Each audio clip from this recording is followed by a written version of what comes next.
necessary, I think, to clarify what was industry practice and in response to changes in that practice. And I think the importance of the bulletin, and I'll add that I'm also an adjunct professor of insurance law at the University of Denver Stern College of Law, is to provide guidance in those areas where the policy doesn't, where it's not clear. And most of the policies at the time this bulletin came out had this language about replacement costs, less depreciation. And so there had to be some clarification there to respond to the complaints that were coming to the Division of Insurance and other regulatory bodies.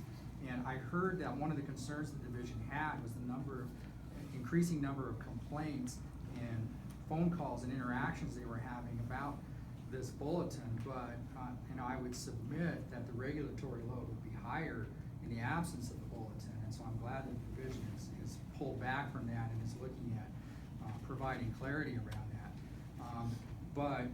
To echo some of the comments here, the presence of this bulletin, I think, has prevented in a lot of cases abuse, whether it's intentional or not, by insurance companies, by taking the policy language and interpreting it in ways that it hadn't been interpreted before, ways that were different from, I think, accepted industry practices.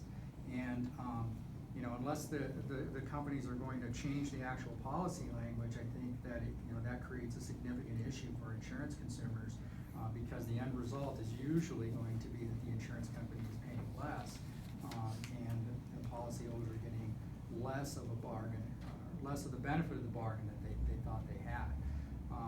So I think it's really critical that the division does have this bulletin in place.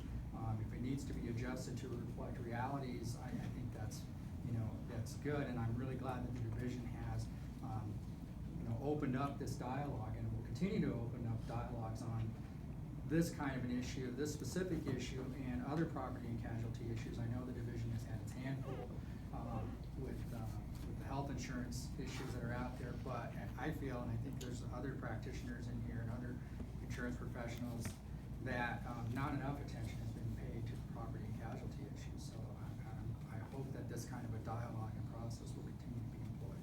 Thank you. Sir, you've had your hand up a while. Did you work at my house? What's that? Did you work at my house? Might have, it's very possible. So I want to speak to the contract. One of the things I want to touch base on, Mr. Sands mentioned, if it's not encouraged, it shouldn't be paid. I'm going to speak on the side of a contractor. I've worked for many contractors and roofers. The problem is, a lot of these insurance companies, they're not paying that up front no matter what. They're also not paying for a lot of things that they should be, so we have to go through the supplementing process to get them to cover these items. At that point, that cost is incurred because that's an overhead cost.